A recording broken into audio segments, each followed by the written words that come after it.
Hallelujah. Praise the Lord. ಕರ್ತನ ಪರಿಶುದ್ಧ ನಾಮಕ್ಕೆ ಸ್ತೋತ್ರವಾಗಲಿ. It's another blessed day in the presence of God. ಕರ್ತನ ಸನ್ನಿಧಾನದಲ್ಲಿ, ಕರ್ತನ ಸಾನ್ನಿಧ್ಯದಲ್ಲಿ ಇನ್ನೊಂದು ಆಶೀರ್ವದಿಸಲ್ಪಟ್ಟಂತ ದಿನದಲ್ಲಿ ನಾವು ಸೇರಿದ್ದೇವೆ. The subject, we are lifted by grace.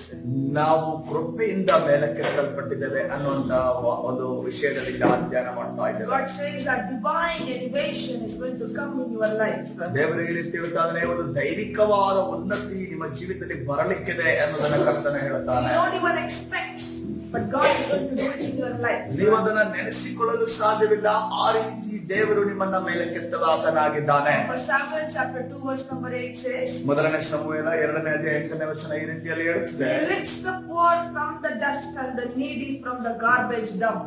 ಆತನು ದೀನನನ್ನು ಧೂಳಿಯಿಂದ ಎತ್ತಿ ದರಿದ್ರರನ್ನು ತಿಪ್ಪೆಯಿಂದ ಎಬ್ಬಿಸುತ್ತಾನೆ. Hallelujah. Praise the Lord. ಆತನ ಪರಿಶುದ್ಧ His ನಾಮಕ್ಕೆ grace ಸ್ತೋತ್ರವಾಗಲಿ. is going to do it in our life.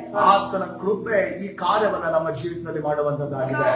We are learning on the importance of the grace of God. ನಾವು ದೇವರ ಕೃಪೆಯ ಒಂದು ಪ್ರಾಮುಖ್ಯತೆಯನ್ನ So ಕಲಿತುಕೊಳ್ಳಲಿದ್ದೇವೆ. when our human strength fails us, we need the grace of God. ಯಾವಾಗ ನಮ್ಮ ಮನುಷ್ಯ ಬಲ ಯಾವಾಗ ಸೋತು ಹೋಗ್ತದೋ ನಮಗೆ ಆವಾಗ ದೇವರ ಕೃಪೆ When ಅಗತ್ಯವಿದೆ. we have an impossible task before us, we need the grace of God.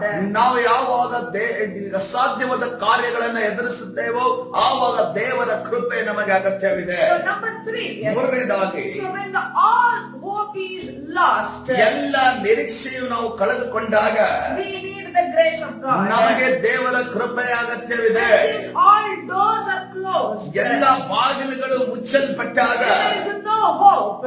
ಯಾವುದೇ ನಿರೀಕ್ಷೆ ಇಲ್ಲದಿರುವಾಗ We need the grace of God. ನಮಗೆ ದೇವರ ಕೃಪೆ ಅಗತ್ಯವಿದೆ. We have to focus on God. ನಾವು ದೇವರ ಮೇಲೆ ದೃಷ್ಟಿ ಇಡಬೇಕಾಗಿದೆ. If you read Luke chapter 5 verse number 5, ಲೂಕನ ಸುವಾರ್ತೆ 5ನೇ ಅಧ್ಯಾಯ 5ನೇ ವಚನವನ್ನು ನೀವು ನೋಡುವುದಾದರೆ, what Simon said to Jesus, ಅಲ್ಲಿ ಯೇಸು ಕ್ರಿಸ್ತನಿಗೆ ಅಲ್ಲಿ ಸೀಮೋನನು ಪೇತ್ರನು ಏನನ್ನು ಹೇಳ್ತಾರೆ ನೋಡಿಕೊಳ್ಳ್ರಿ. Master, we have toiled all night and caught nothing. Nevertheless, at your word, I will let down the net. ಅದಕ್ಕೆ ಸೀಮೋನನು, ಗುರುವೇ, ನಾವು ರಾತ್ರಿ ಎಲ್ಲ ಪ್ರಯಾಸ ಪಟ್ಟರೂ ಏನೂ ಸಿಕ್ಕಲಿಲ್ಲ, ಆದರೆ ನಿನ್ನ ಮಾತಿನ ಮೇಲೆ ಬಲೆಗಳನ್ನು ಹಾಕುತ್ತೇವೆ ಅಂದನು. Hallelujah. For Peter, ಪೇತ್ರನಿಗೆ all hope was lost. ಆತನ ಆ ಒಂದು ರಾತ್ರಿ ಆತನ ಎಲ್ಲ ನಿರೀಕ್ಷೆಯನ್ನ Because ಕಳೆದುಕೊಂಡಿದ್ದಾನೆ. it was in the night time they could catch the fish. ಯಾಕಂದ್ರೆ ಆತನು ರಾತ್ರಿಯ ಸಮಯದಲ್ಲೇ ಆ ಒಂದು ಮೀನುಗಳನ್ನು ಹಿಡಿಯಲು ಸಾಧ್ಯ ಇತ್ತು. So all the fishermen, they went for fishing in the night. ಈ ಮೀನುಗಾರರು ಯಾವಾಗಲೂ ಕೂಡ ರಾತ್ರಿಯ ಸಮಯದಲ್ಲೇ ಅವರ ಮೀನನ್ನು ಹಿಡಿಯುವುದು Because that was the right time and the right place to catch the fishes. ಅದೊಂದು ಮೀನು ಹಿಡಿಯುವಂತ ಒಳ್ಳೆಯ ಸಮಯ ಮತ್ತು ಒಳ್ಳೆಯ ಸ್ಥಳಗಳನ್ನ ಅಲ್ಲಿ ಸಿಗುವಂತ ಸಮಯವಾಗಿದೆ. It's the right place. ಅದು ಸರಿಯಾದ ಒಂದು ಸಮಯ, ಸರಿಯಾದ ಒಂದು ಸ್ಥಳವಾಗಿತ್ತು. It was the right time. ಅದು ಸರಿಯಾದ But ಸಮಯವಾಗಿತ್ತು. now Peter says, ಆದ್ರೆ ಪೇತ್ರ ಈ ರೀತಿಯಲ್ಲಿ ಹೇಳುತ್ತಿದ್ದಾನೆ, no, I did my work on the right time. ನಾನು ಸರಿಯಾದ ಸಮಯದಲ್ಲಿ ಕೆಲಸವನ್ನು ಮಾಡದೆ ಹೋದರೂ ಕೂಡ, Still I got nothing. ನಾನು ಸರಿಯಾದ ಸಮಯದಲ್ಲಿ ನಾನು ಕೆಲಸ ಮಾಡಿದರೂ ಕೂಡ ನನಗೆ ಏನೂ ಸಿಕ್ಕಲಿಲ್ಲ. All hope is God. ಎಲ್ಲ ನನ್ನ ಜೀವಿತದಲ್ಲಿರುವ ಈ ಮೀನು ಹಿಡಿಯುವಂತ ನಿರೀಕ್ಷೆಯನ್ನು ನಾನು ಕಳೆದುಕೊಂಡಿದ್ದೇನೆ. Then Jesus said, ಆ ಯೇಸು ಕ್ರಿಸ್ತನ ಒಂದು ಮಾತನ್ನು ಹೇಳ್ತಿದ್ದಾನೆ, and my grace will do it for you. ನಿನಗೋಸ್ಕರ ನನ್ನ ಕೃಪೆಯು ನಿನ್ನ ಜೀವಿತದಲ್ಲಿ ಕಾರ್ಯ ಮಾಡುತ್ತದೆ. What God did for Peter, ದೇವರ ಪೇತ್ರನಿಗೆ ಏನನ್ನ ಮಾಡಿದನು? you know, that impossible thing God will do for us. ಅಸಾಧ್ಯ ಯಾವ ಕಾರ್ಯವನ್ನ ಪೇತ್ರನ ಜೀವಿತದಲ್ಲಿ ಕರ್ತನು ಮಾಡಿದನೋ ಅದೇ ಕಾರ್ಯವನ್ನ ಕರ್ತನು ನಮ್ಮ ಜೀವಿತದಲ್ಲಿ ಮಾಡಲು ಶಕ್ತನಾಗಿದ್ದಾನೆ. Hallelujah. See, my aunt's first report said it's cancer. ನನ್ನ ಒಂದು ಅತ್ತೆಯ ಒಂದು ಮೊದಲನೇ ರಿಪೋರ್ಟ್ ಕ್ಯಾನ್ಸರ್ ಅನ್ನುವ ಒಂದು ರಿಪೋರ್ಟ್ ಬಂತು. All hope was God. ಎಲ್ಲ ನಿರೀಕ್ಷೆ ಕಳೆದುಕೊಂಡಿದ್ದೆವು. You know, after 1 week of prayer, ಕೇವಲ ಒಂದು ವಾರದ ಪ್ರಾರ್ಥನೆಯ ನಂತರ, 1 week of faithful prayer, ನಂಬಿಕೆ ಉಳ್ಳಂತ ಒಂದು ವಾರದ ಪ್ರಾರ್ಥನೆಯ ನಂತರ the second report said there is no cancer. ಎರಡನೇ ರಿಪೋರ್ಟ್ ಈ ರೀತಿಯಲ್ಲಿ ಬಂತು, ಕ್ಯಾನ್ಸರ್ ಇಲ್ಲ ಎಂದು ಬಂತು. Hallelujah. Hallelujah. All hope was God. ಎಲ್ಲ ನಿರೀಕ್ಷೆಯನ್ನು ನಾವು ಕಳೆದುಕೊಂಡಾಗ God's grace did it. ದೇವರ ಕೃಪೆ ಆ ಕಾರ್ಯವನ್ನ ಮಾಡಿತು. Hallelujah. It was God's grace that healed my aunt. ದೇವರ ಕೃಪೆಯೇ ನನ್ನ ಅತ್ತೆಯನ್ನ ಕಾಪಾಡಿದಲ್ಲಿ ನಾವು ನೋಡುತ್ತೇವೆ. Hallelujah. Fourth thing, ನಾಲ್ಕನೇ ವಿಚಾರ, the grace of God is needed when people feel that nothing good can come out of you.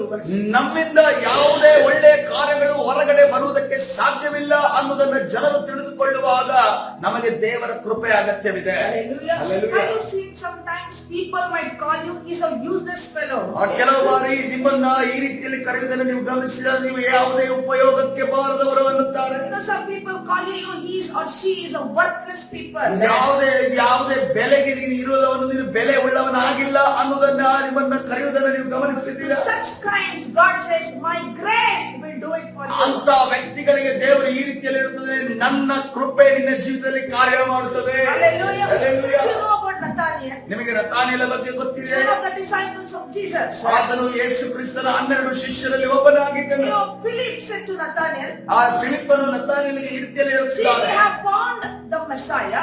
ನಾವು ಮೆಸ್ಸಿಯನನ್ನು But ಕಂಡುಕೊಂಡಿದ್ದೇವೆ, he comes from Nazareth. ಆತನು ನಜರೇತ್ ಎಂಬ ಊರಿನಿಂದ ಬಂದಿದ್ದಾನೆ. You know what Nathaniel said about Nazareth? ಈ ನತಾನಿಯೇಲನು ನಜರೇತ್ ಊರಿನ ಬಗ್ಗೆ ಏನನ್ನ ಅನ್ನುತ್ತಾ ಇದ್ದಾನೆ? Messiah coming from Nazareth. ಮೆಸ್ಸಿಯನು ನಜರೇತ್ ಎಂಬ ಊರಿನಿಂದ ಬರಲಿಕ್ಕೆ ಸಾಧ್ಯನಾ? Nathaniel had an opinion about this place called ಈ Nazareth. ನತಾನಿಯೇಲನಿಗೆ ನಜರೇತ್ ಎನ್ನುವಂತಹ ಒಂದು ಸ್ಥಳದ ಒಂದು ಆತನಿಗೆ ಅಭಿಪ್ರಾಯ ಈ ರೀತಿಯಲ್ಲಿದೆ. You know, he thought Nazareth had notorious criminals.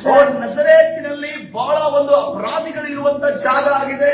Many bad things which happens in that ಆ place. ನಜರೇತ್ ಎಂಬ ಸ್ಥಳದಲ್ಲಿ ಬಹಳ ಒಂದು ಕೆಟ್ಟ ಘಟನೆಗಳು ನಡೆಯುವಂತ ಜಾಗ ಆಗಿದೆ. So Nathaniel says, ಈ ನತಾನಿಯೇಲ ಅದನ್ನ ಕಂಡು ಅದನ್ನ ಕೇಳಿ ಈ ರೀತಿಯಲ್ಲಿ that ಹೇಳ್ತಿದ್ದಾರೆ, anything good can come out of Nazareth. ನಜರೇತ್ ಎಂಬ ಊರಿನಿಂದ ಯಾವುದಾದ್ರೂ ಒಳ್ಳೆ ಕಾರ್ಯ ಒಳ್ಳೆ ವ್ಯಕ್ತಿ ಬರುವುದಕ್ಕೆ ಸಾಧ್ಯನೇ? When Philip said, ಆವಾಗ ಫಿಲಿಪ್ಪನ ಈ ರೀತಿಯಲ್ಲಿ ಹೇಳ್ತಿದ್ದಾನೆ, come and see. ನೀನು ಬಂದು ನೋಡು ಎಂದು ಹೇಳುತ್ತಾನೆ. Sometimes even we have certain opinions about certain places.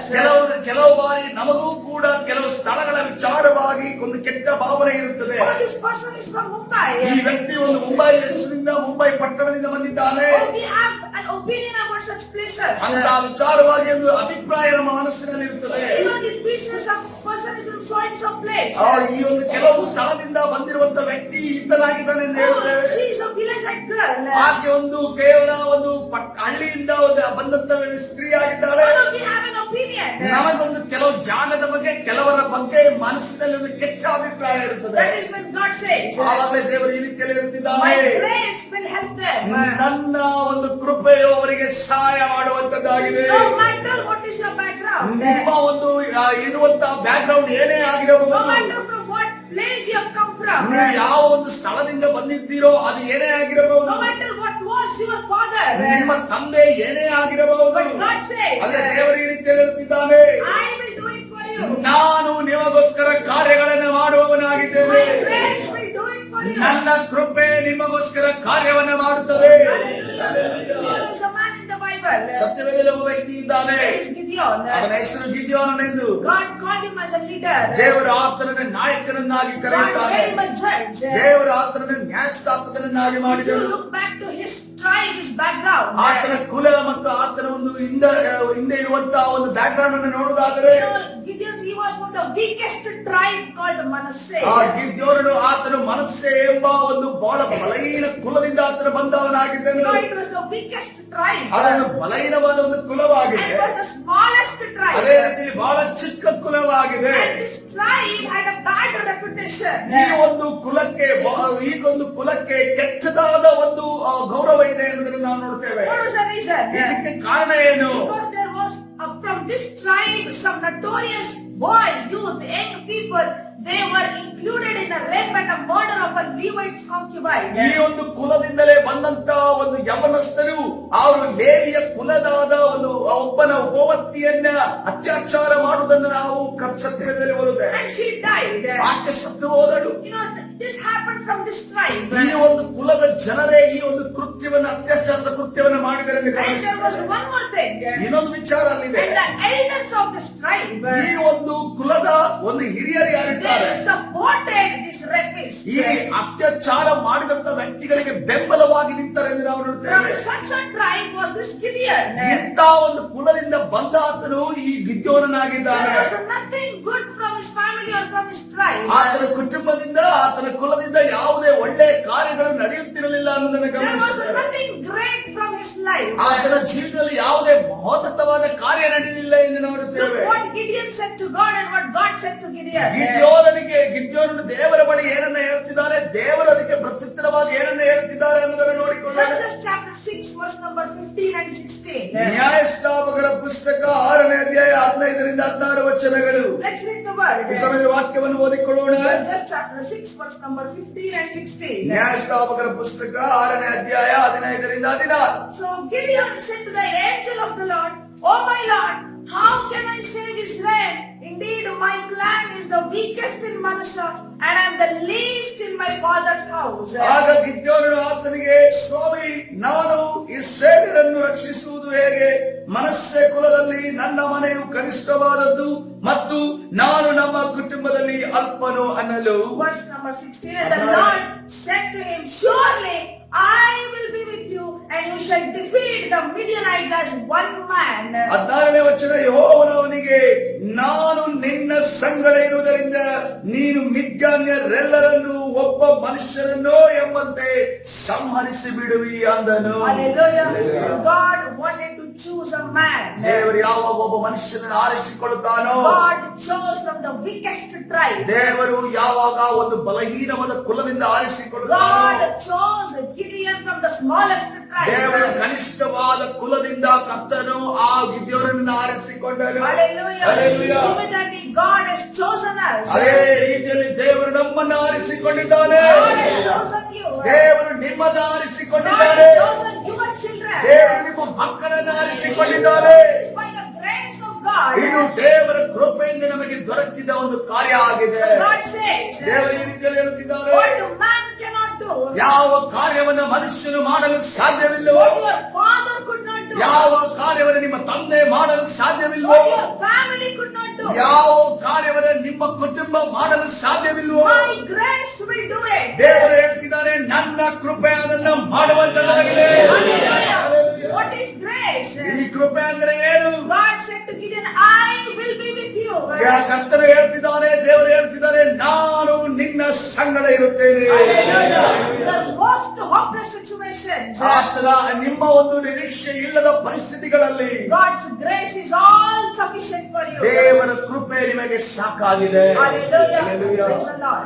This is the word of the Lord. ಇದು ದೇವರ ವಾಕ್ಯವಾಗಿದೆ. We've got more still to learn about the grace of God. ದೇವರ ಕೃಪೆ ವಿಚಾರವಾಗಿ ಇನ್ನೂ ಅನೇಕ ವಿಚಾರಗಳನ್ನು ನಾವು We'll ಕಲಿಯೋದಿದೆ. continue this on Monday. ನಾವು ಸೋಮವಾರ ದಿವಸ ಅದನ್ನು ಮುಂದುವರಿಸಿಕೊಂಡು ಹೋಗೋಣ. Hallelujah. Hallelujah.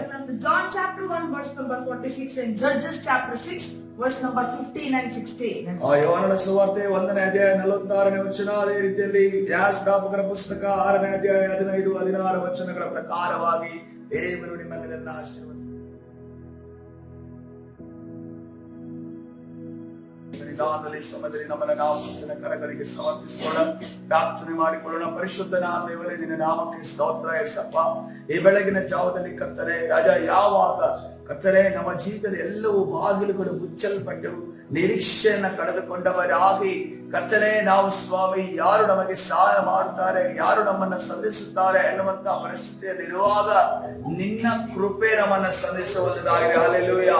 ಯಾವಾಗ ಎಲ್ಲ ಬಾಗಿಲು ಮುಚ್ಚಲ್ಪಡುತ್ತದೋ ನಮಗೆ ತೆರೆಯುವಂತ ಬಾಗಿಲು ಅದು ಪರಲೋಕದ ಬಾಗಿಲಾಗಿರುತ್ತದೆ. ಹಲ್ಲೆಲೂಯಾ. ಕರ್ತನೆ ಯಾಕೋಬನ ಜೀವಿತದಲ್ಲಿ ಎಲ್ಲಾ ಬಾಗಿಲು ಮುಚ್ಚಲ್ಪಡುವಾಗ ಕರ್ತನೆ ಆತನ ಜೀವಿತದಲ್ಲಿ ಪರಲೋಕದ ಬಾಗಿಲು ಆತನಿಗೋಸ್ಕರ ತೆರೆಯಲ್ಪಟ್ಟಿದೆ ಎಂದು ನಾವು ನೋಡ್ತಾ ಇದ್ದೇವೆ. ಕರ್ತನೆ ಗಿದ್ಯೋನನ ಜೀವಿತದಲ್ಲಿ ಕೂಡ ಕರ್ತನೆ ಆತನ ಕುಲಗಳ ಆತನ ಮನೆಯ ವಿಚಾರದಲ್ಲಿ ಎಲ್ಲ ಬಾಗಿಲುಗಳು ಮುಚ್ಚಲ್ಪಟ್ಟಾಗ ಕರ್ತನೆ ಕನಿಷ್ಠ ಕುಲ ಆದರೂ ಆತನ ಕನಿಷ್ಠರಾಗಿದ್ದರು ಆತನ ಕರ್ತನೆ ಜೀವಿತದಲ್ಲಿ ನಿನ್ನ ಬಾಗಿಲು ಆತನಿಗೆ ತೆರೆಯಲ್ಪಟ್ಟಿದೆ ಎಂದು ನಾವು ನೋಡ್ತಾ ಇದ್ದೇವೆ. ಅದೇ ರೀತಿಯಲ್ಲಿ ಕರ್ತನೆ ನಾವು ಕೂಡ ನಿರೀಕ್ಷೆಯನ್ನು ಕಳೆದುಕೊಂಡಂತ ಸಂದರ್ಭದಲ್ಲಿ ಕರ್ತನೆ ನಮ್ಮ ಮನುಷ್ಯ ಪ್ರಯತ್ನವನ್ನ ಮಾಡದೆ, ಮನುಷ್ಯ ಆಲೋಚನೆಯನ್ನ ಮಾಡದೆ ನಾವು ಕರ್ತನೆ ಪ್ರಾರ್ಥನೆಯಲ್ಲಿ ಇದ್ದು ನಿನ್ನಲ್ಲಿ ಉತ್ತರವನ್ನ ಕಂಡುಕೊಳ್ಳುವಂತ ತಾಳ್ಮೆಯನ್ನ ಸ್ವಾಮಿ ನಮಗೆ ನೀನು ದಯಪಾಲಿಸುವುದಕ್ಕಾಗಿ ಸ್ತೋತ್ರ. ಕರ್ತನೇ, ಒಂದು ವೇಳೆ ತಾಳ್ಮೆಯೇ ಸಂಪೂರ್ಣವಾಗಿರುವುದಾದರೆ ಸ್ವಾಮಿ ನಿನ್ನಲ್ಲಿ ಕೂಗುವಾಗ ಆ ಕೂಗುವವನ ಸ್ವರ ನಿನಗೆ ಕೇಳುವುದಕ್ಕಾಗಿ ಸ್ತೋತ್ರ. ಇದಕ್ಕೆ ವಿರುದ್ಧವಾಗಿ ಕರ್ತನೇ ನಮ್ಮ ಮನಸ್ಸಿನ ನಕಾರಾತ್ಮಕ ಆಲೋಚನೆಗಳನ್ನ ಅದೇ ರೀತಿಯಲ್ಲಿ ನಮ್ಮನ್ನು ಕುಗ್ಗಿಸುವಂತ, ನಮ್ಮನ್ನು ಸೋಲಿಸುವಂತ, ನಿನ್ನ ಕೃಪೆಯನ್ನ ಹಾಕಿಕೊಳ್ಳದಂತೆ ಮಾಡುವಂತ ಎಲ್ಲಾ ಸೈತಾನನ ಅಂಧಕಾರದ ಶಕ್ತಿಗಳ ಬಲಗಳನ್ನ ನಜರೇತಿನ ಯೇಸುವಿನ ನಾಮದಲ್ಲಿ ಬಂಧಿಸಿ ಮುರುಗಾದ ನಿಜಗಡೆ ವಂಚಮಾರ್ದಿನ ತಾನೇ ನಡೆಸು. ಕರ್ತನಾದ ಯೇಸು ಸ್ವಾಮಿ ಹೆಸರಲ್ಲಿ ಪ್ರಾರ್ಥಿಸಿ ಕೊಂಡಿನ ಜೀವವುಳ್ಳ ತಂದೆಯೇ ಆಮೆನ್.